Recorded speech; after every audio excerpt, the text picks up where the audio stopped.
Hello friends, good morning. How are you?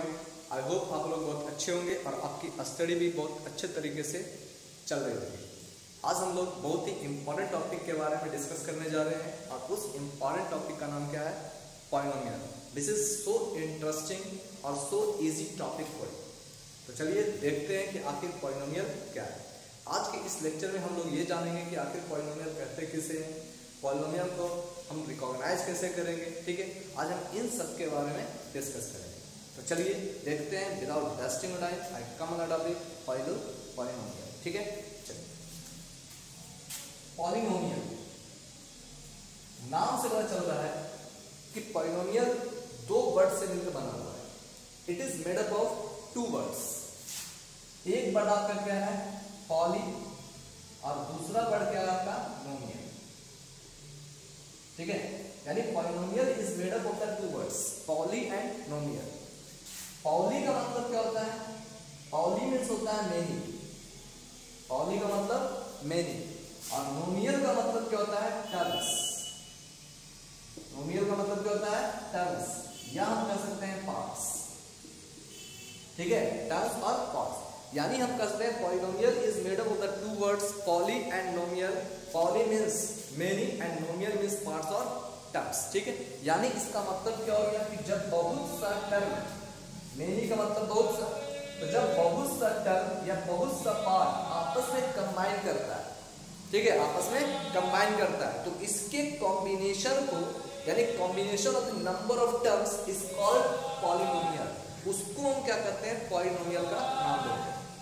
ठीक है, तो पॉलिनोमियल क्या हो गया? Combination of a number of terms. जब बहुत सा नंबर ऑफ टर्म्स आपस में कंबाइन करता है, ठीक है, तो उसके कॉम्बिनेशन को हम क्या कहते हैं? पॉलिनोमियल कहते हैं। ठीक है, लेकिन अब हमें यह समझना होगा कि आखिर यहां पर टर्म का मतलब क्या होता है।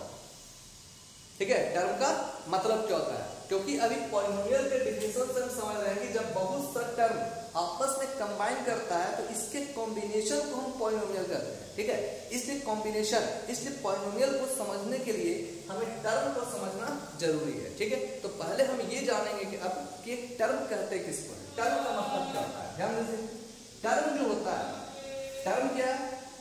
टर्म कहता है कि number and variable, number and variable in दोनों के प्रोडक्ट को, ठीक है, इन दोनों के प्रोडक्ट को हम क्या करते हैं? टर्म का नाम देते हैं। ठीक है, यानी टर्म का फॉर्मेशन कैसे हो रहा है? यानी टर्म जो तो है वो भी दो चीज से मिलकर बना हुआ है। किससे किससे मिलकर बना हुआ है? एक नंबर से और दूसरा क्या है? वेरिएबल से। ठीक है, जब इन दोनों का प्रोडक्ट किया जाता है तो उससे बनने वाले एक्सप्रेशन को हम क्या करते हैं? टर्म कहते हैं। ठीक है ना, टर्म कहते हैं। जैसे एग्जांपल दे दीजिए, यहां कह रहा है कि नंबर, ये दिया हुआ है आपका नंबर, ठीक है, कोई नंबर है 2, और वेरिएबल के प्लेस पर हम क्या पुट किए? x। ठीक है, तो ये क्या कराया? आपका एक टर्म कराया। ठीक है, ये क्या कराया? आपका टर्म कराया। अगर यहाँ पर कोई नंबर, अगर हम 4 ले रहे हैं, यहाँ वेरिएबल क्या ले रहे हैं? x to the power x square. ठीक है, तो हम क्या करें? ये भी क्या है? आपका टर्म, ये भी क्या है? टर्म है। अगर कह रहे हैं यहाँ पर कोई नंबर x है और यहाँ वेरिएबल हम कितना ले ले? x और y। यहाँ पर दो वेरिएबल ले रहे हैं, x और y। ठीक है, अगर ये दिया हुआ है x y स्क्वायर, ये भी क्या होगा? आपका टर्म होगा। ठीक है, अगर कह रहे हैं यहाँ पर 7 है, x स्क्वायर y है, ये भी क्या है? आपका टर्म। ठीक है, आखिर टर्म क्यों है? क्योंकि यहाँ पर एक नंबर मौजूद है और दूसरा क्या है? वेरिएबल मौजूद है। ठीक है, तो जहां पर नंबर और वेरिएबल मौजूद हो, तो उसे हम क्या करते हैं? टर्म करते हैं। ठीक है, उसे हम टर्म करते हैं। ठीक है, तो अब हम पहले ये समझेंगे, टर्म तो हम समझ रहे हैं कि आखिर नंबर और वेरिएबल दोनों के प्रोडक्ट को हम क्या करते हैं? टर्म करते हैं। ठीक है, तो ये सब क्या है? आपका एक टर्म है। ठीक है, जिससे आप समझ सकते हैं कि ये सब क्या है? टर्म है। क्यों? क्योंकि इसमें नंबर और वेरिएबल मौजूद है। ठीक है, दोनों को प्रोडक्ट किया हुआ है, इसको हम क्या करते हैं? टर्म करते हैं। ठीक है, लेकिन अब हमें सबसे पहले ये समझना होगा कि आखिर यहाँ पर नंबर के प्लेस पर कौन कौन सा नंबर हम यूज कर सकते हैं। ठीक है, दूसरा हमें यह जानना है कि वेरिएबल का मतलब क्या होता है। ठीक है, आप जानते हैं यहाँ पर कि वेरिएबल के प्लेस पर हम क्या पुट कर सकते हैं? x, y, z, a, b, c, कोई भी लेटर हम यहाँ पर पुट कर सकते हैं। ठीक है, हम जानते हैं वेरिएबल का मतलब क्या होता है। वेरिएबल के नाम से पता चलता है वेरिएबल के नाम से पता चलता है, ठीक है, कि जिसका वैल्यू क्या होता है, चेंज होते रहता है, ठीक है। अगर जिसका वैल्यू टाइम के साथ चेंज होते रहता है उसको हम क्या करते हैं, वेरिएबल करते हैं, ठीक है। तो वेरिएबल के प्लेस पर हम क्या पुट कर सकते हैं, x y z a b c, कोई भी नंबर हम यहाँ पर पुट कर सकते हैं, ठीक है। अब एक चीज खाली याद रखना है कि ये जो वेरिएबल हम पुट कर सकते हैं, इस वेरिएबल पर जो पावर मौजूद हो सकता है, इस वेरिएबल पर जो पावर मौजूद हो सकता है, ये पावर जो है कोई भी पॉजिटिव इंटीजर हो सकता है, ठीक है, जीरो हो सकता है, लेकिन ये कभी भी नॉन नेगेटिव, ठीक है, कभी भी नेगेटिव नहीं होगा, ठीक है। जब भी होगा तो वो हमेशा नॉन नेगेटिव इंटीजर होगा, ठीक है ना। तो वो क्या हो सकता है यहाँ पर, ये जब भी इस पर जो पावर आएगा, इस पर क्या है, इस वेरिएबल पर जो पावर आएगा, ठीक है, उसमें रिस्ट्रिक्शन क्या है कि इस पर जब भी आएगा नेगेटिव इंटीजर नहीं आएगा, जब भी आएगा नॉन नेगेटिव इंटीजर आएगा, ठीक है। जीरो आ सकता है, पॉजिटिव इंटीजर आ सकता है, लेकिन इसमें कभी भी negative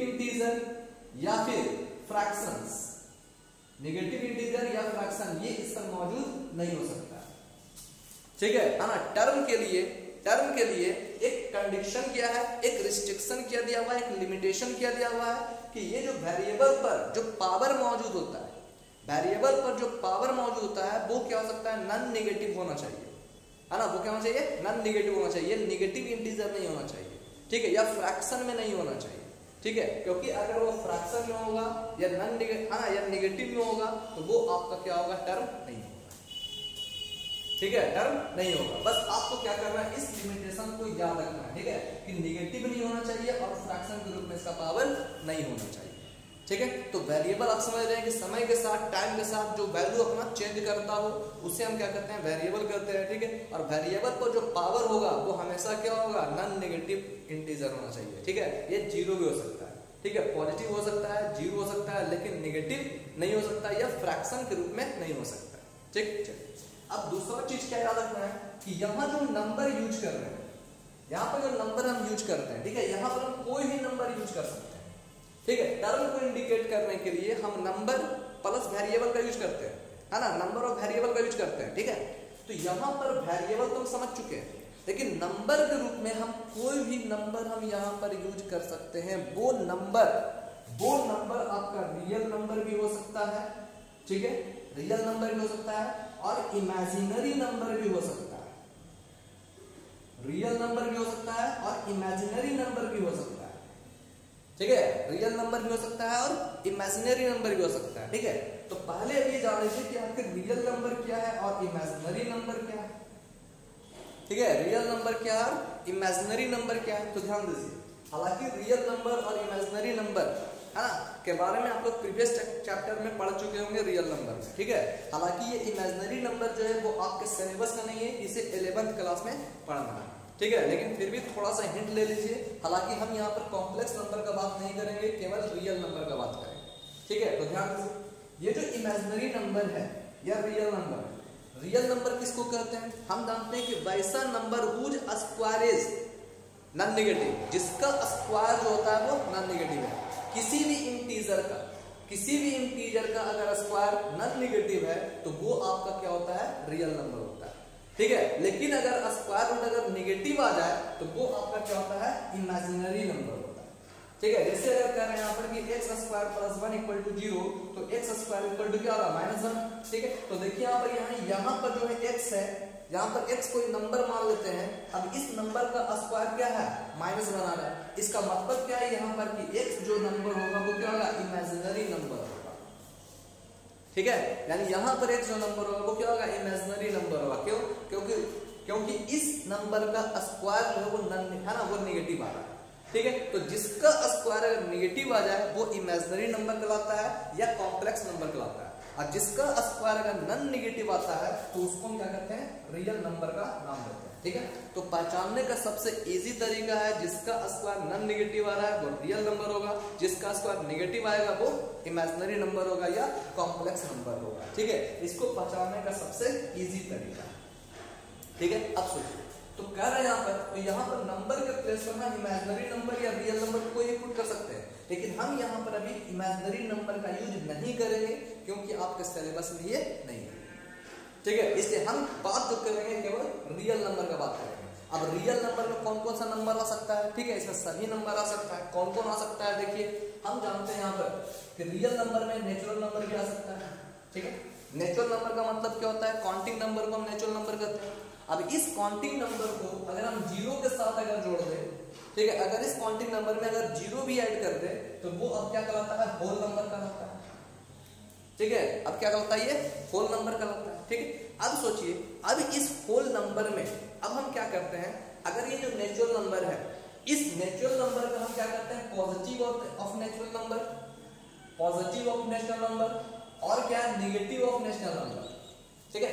positive of natural number और निगेटिव ऑफ नेचुरल नंबर को लेकर हम क्या किए, इसमें जीरो भी ऐड कर दें, है ना, जीरो भी ऐड कर दें, तो इसको हम क्या करते हैं, इंटीजर कहते हैं। क्या कहते हैं, इंटीजर कहते हैं, ठीक है। यानी इसका मतलब क्या हो गया कि नेचुरल नंबर काउंटिंग नंबर, अगर इस काउंटिंग नंबर में जीरो ऐड कर दिए तो वो क्या हो गया, होल नंबर, ठीक है। अब क्या कर रहा है कि पूरे नेचुरल नंबर का पॉजिटिव और नेगेटिव लेकर, पूरे नेचुरल नंबर का पॉजिटिव और नेगेटिव टर्म लेकर, है ना, पॉजिटिव और नेगेटिव नंबर लेकर, ठीक है, अगर उसमें हम जीरो ऐड कर देते हैं तो वो क्या कहलाता है, मेरा इंटीजर कहलाता है। यानी अब ये क्या हो गया, पूरा इंटीजर कहलाया, ठीक है, इंटीजर कहलाया। और पूरा इंटीजर जो होता है वो इंटीजर किसके अंतर्गत होता है, रेशनल नंबर के अंतर्गत होता है, ठीक है, रेशनल नंबर के अंतर्गत होता है, ठीक है। और ये जो पूरा रेशनल नंबर है वो किसके अंदर आता है, तो रियल नंबर के अंतर्गत होता है, ठीक है। यानी अब समझ सकते हैं यहाँ पर कि रियल नंबर के प्लेस पर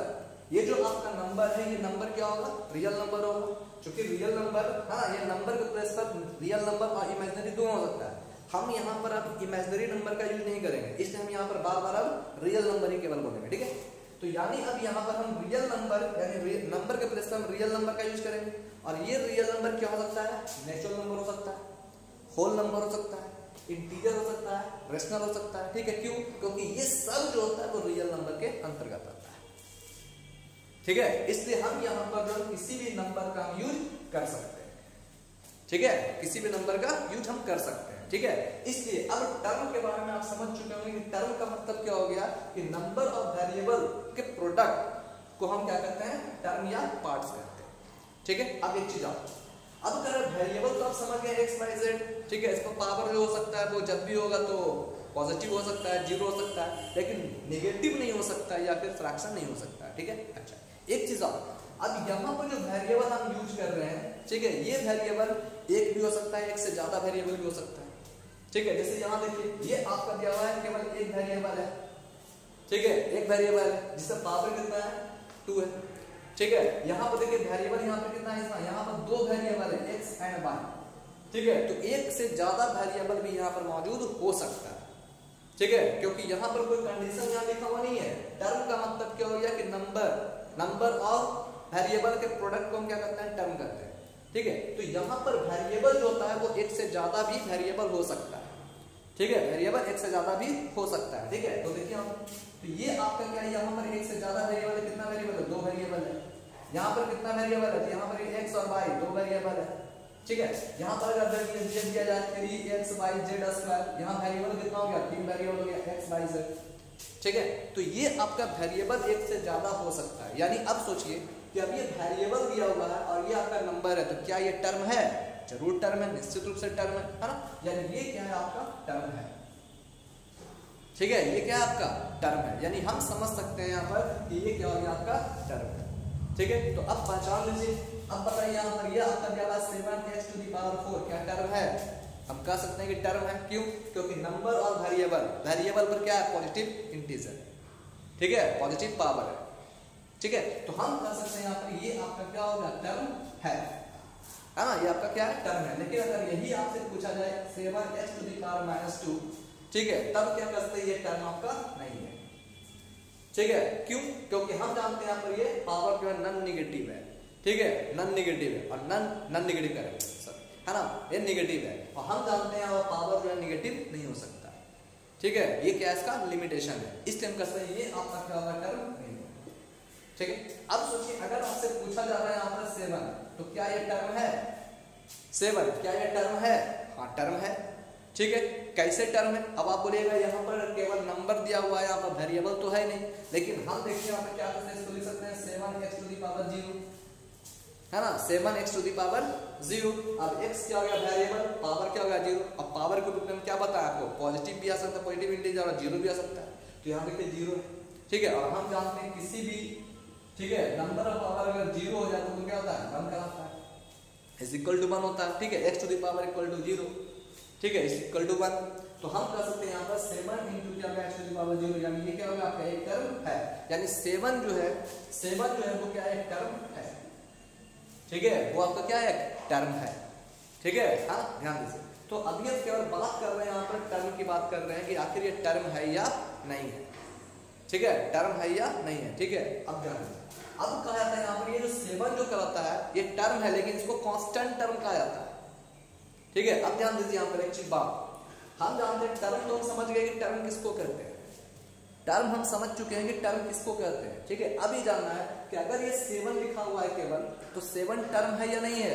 हाँ, टर्म है, हाँ, ये टर्म है। क्यों टर्म है?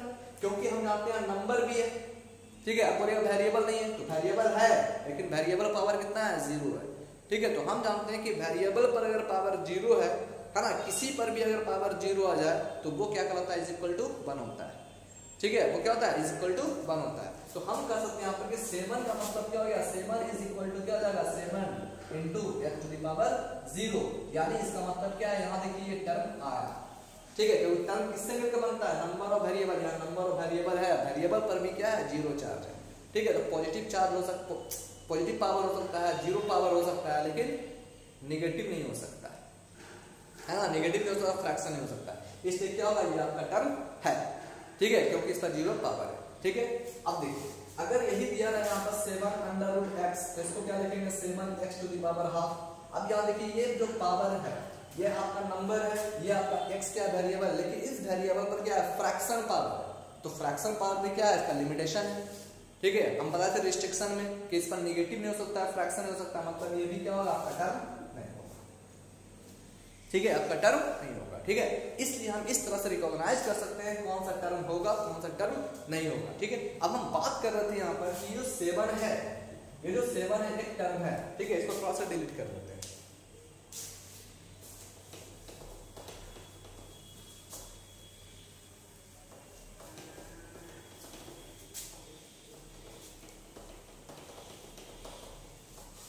ठीक है। अब ध्यान, अब एक बात ध्यान दीजिए, ये जो आपका दिया हुआ है 7 है, ठीक है, 7। अब ये जो 7 है, ये जो 7 है, ये क्या कहलाता है, एक टर्म है, एक टर्म है। क्यों? क्योंकि इसको it can be written in terms of, है ना, 7 into x to the power 0 के टर्म में लिख सकते हैं, ठीक है। अब सोचिए यहाँ पर, अब कर रहे हैं कि यहाँ पर जो लिखा हुआ है 7 इंटू 0, हम इसको इस तरह से लिख सकते हैं, इस तरह से लिख सकते हैं, ठीक। अब सोचिए, जब इसको हम इस तरह से लिख रहे हैं तो ये क्या होगा, एक टर्म बन गया, लेकिन अब सोचिए, अब यहाँ पर ये जो x है, हम इस x के प्लेस पर, हम इस x के प्लेस पर हम यहाँ पर कोई भी टर्म यूज कर सकते हैं, जैसे देखिए यहाँ पर x के टर्म पर हम यहाँ पर क्या पुट कर सकते हैं, y भी पुट कर सकते हैं, ठीक है। हम यहाँ पर क्या पुट कर सकते हैं, y भी पुट कर सकते हैं, ठीक है। हम यहाँ पर क्या है, z भी पुट कर सकते हैं, z भी पुट कर सकते हैं। अगर हम यहाँ पर लिखा हुआ है 7x into z to the power 0, हम ये भी लिख सकते हैं, ठीक है। यानी अब यहाँ पर वेरिएबल के प्लेस पर कौन सा वेरिएबल हो सकता है, हमें इसके बारे में कोई अंदाजा नहीं है, ठीक है, हमें इसके बारे में कोई अंदाजा नहीं है, हमें पता नहीं है कि यहाँ पर वेरिएबल के प्लेस पर हम क्या ले सकते हैं, ठीक है ना। ये क्या है, ये रिकॉग्नाइज नहीं कर पाता कि यहाँ पर वेरिएबल के प्लेस पर हम कौन सा वेरिएबल ले सकते हैं, एक वेरिएबल ले सकते हैं, 2 ले सकते हैं, 3 ले सकते हैं, ठीक है, या हम यहाँ पर कौन सा वेरिएबल ले सकते हैं, ठीक है, कौन सा, है ना। तो इसलिए कहा जा रहा है कि हम यहाँ पर जो है कोई वेरिएबल यूज कर सकते हैं, इसको हम रिकॉग्नाइज नहीं कर सकते, इसका अंदाजा नहीं लगा सकते, ठीक है। इसी कारण जो है इसको टर्म तो कहा जाता है, लेकिन 7 को कांस्टेंट टर्म का नाम दिया जाता है, इसी कारण, है ना, इसी को हम क्या करते हैं, कांस्टेंट टर्म बना देते हैं। क्यों? क्योंकि यहाँ पर कोई वेरिएबल अगर हम यूज कर दे, इसका वैल्यू, हाँ, कोई वेरिएबल अगर हम यूज कर दे उसका पावर 0 होगा, ठीक है। चाहे यहाँ पर कोई वेरिएबल, एक वेरिएबल पुट करे, 2 वेरिएबल पुट करे, 3 पुट करे, कितना ही वेरिएबल पुट करे, अगर उन सभी पर पावर 0 हो जाएगा तो उसका वैल्यू क्या होगा, 7 ही होगा, ठीक है, और इसी कारण इसको हम कांस्टेंट टर्म का नाम देते हैं। ठीक है, तो अब आप ये समझ चुके होंगे कि आखिर टर्म का मतलब क्या होता है कि नंबर और वेरिएबल दोनों के प्रोडक्ट को हम क्या करते हैं, टर्म करते हैं। ठीक है, तो पॉलिनोमियल का मतलब क्या हो गया, मेनी टर्म्स। जब बहुत सा टर्म आपस में जुड़ जाएगा तो उसको हम क्या करते हैं, पॉलिनोमियल कहते हैं। ठीक है, तो हम क्या करते हैं, पॉलिनोमियल का नाम देते हैं। ठीक है, जैसे देखिए तो पॉलिनोमियल का मतलब क्या हो गया, मेनी टर्म्स। ठीक है, तो हम कह सकते हैं यहाँ पे combination of a number of terms, is called polynomial. उससे हम क्या करते हैं, पॉलिनोमियल का नाम देते हैं। ठीक है, तो जब बहुत सा टर्म आपस में जुड़ जाता है, ठीक है, when a number of terms are combined to each other, तो this combination of a number of terms is known as the polynomial. उससे हम क्या करते हैं, पॉलिनोमियल का नाम देते हैं। ठीक है, जैसे देखिए एग्जांपल, ये आपका दिया हुआ है 7x²। क्या ये पॉलिनोमियल है, जरूर पॉलिनोमियल है। क्यों, क्योंकि नंबर है, और ये क्या आपका वेरिएबल है, वेरिएबल पर क्या है, पॉजिटिव पावर है। ठीक है, तो मतलब क्या, ये टर्म है। ठीक है, अब सोचिए दूसरा कर रहे हैं, यहाँ पर ये 6x दिया हुआ है, 2 दिया हुआ है, हम जानते हैं ये भी क्या है, आपका टर्म है। ये भी क्या आपका टर्म है, 2 × x⁴। ठीक है, मतलब ये टर्म है, हाँ, अरे कांस्टेंट टर्म। दूसरा कर रहे हैं, यहाँ पर देखिए नंबर है प्लस क्या है, वेरिएबल है, मतलब ये टर्म है। तो ये भी क्या है आपका, एक टर्म है, ये दूसरा टर्म है, तीसरा टर्म है। अब तीनों टर्म के सम को, जब तीनों टर्म को जोड़ दिया गया तो इसका मतलब क्या है, ये पॉलिनोमियल का रहा है। क्योंकि पॉलिनोमियल का मतलब क्या होता है कि बहुत से टर्म को जोड़ देना। तो सबसे पहले हमें ये देखना है, पॉलिनोमियल को रिकॉग्नाइज करने के लिए सबसे पहले ये देखना है ये टर्म है या नहीं है। तो ये टर्म है, ये टर्म है, ये भी टर्म है। ठीक है, तो हम जानते हैं जब बहुत सा टर्म आपस में जुड़ता है तो उसको हम क्या करते हैं, पॉलिनोमियल का नाम देते हैं। ठीक है, तो ये आपका क्या है, पॉलिनोमियल है। ठीक है, ये क्या है आपका, पॉलिनोमियल है। ठीक है ना। चलिए अब देखिए, तो जब ये पॉलिनोमियल है, ठीक है, तो अब हमें ये जानेंगे, इसके स्टैंडर्ड फॉर्म के बारे में हम कुछ बात करेंगे। ठीक है, लेकिन इसके स्टैंडर्ड फॉर्म के बारे में ये तो आप समझ चुके हैं पॉलिनोमियल को कैसे रिकॉग्नाइज करेंगे। ठीक है, यानी अगर ये कह रहे हैं यहाँ पर 3x² + 2 + y, ये भी क्या आपका पॉलिनोमियल है। क्यों, क्योंकि देखिए ये आपका क्या है, रियल नंबर है। ठीक है, ये आपका क्या है, वेरिएबल है, वेरिएबल और पॉजिटिव पावर है। ये भी आपका टर्म है, ये भी आपका टर्म है, मतलब ये भी टर्म है, ये भी टर्म है, ये भी टर्म है। ठीक है, अगर ये दिया हुआ है 3x + y, ये भी क्या है आपका, ये भी आपका टर्म है। क्यों, क्योंकि इसके आगे एक नंबर है, एक बाई मौजूद है। ठीक है, तो ये भी आपका क्या है, टर्म है, ये भी आपका टर्म है, यानी ये आपका सब क्या है, ये सब पॉलिनोमियल है।